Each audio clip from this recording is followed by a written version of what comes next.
روزه که ببینم دلم شاد شود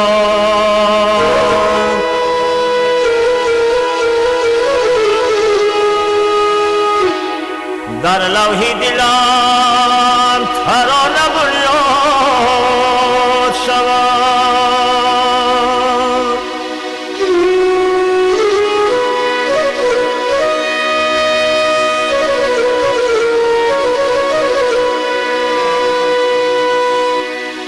الهام بگیرم و نویسم بیته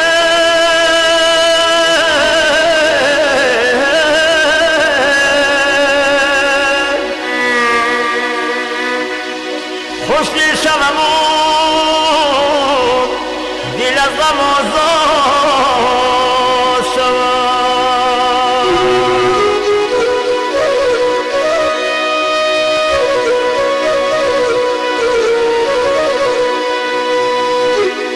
خوشدل شوم و دل از غم آزاد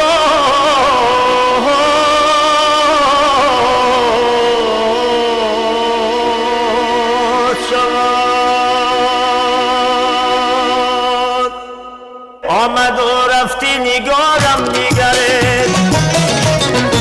دلی به صبر و قرارم نگره لب ها نبودم که برم لب ها نبودم که برم دو لبی خشکی ازارم نگره دو لبی خشکی ازارم نگره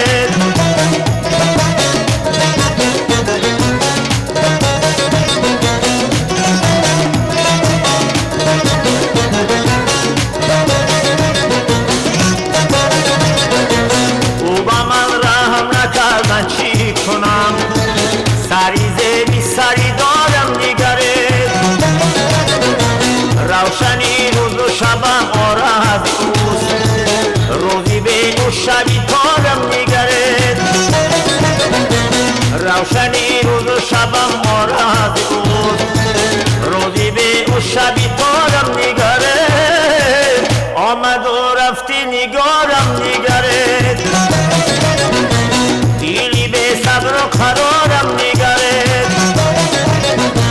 لب ها نبودم که برم لب ها نبودم که برم دو لبی خشکی ازارم نگره دو لبی خشکی ازارم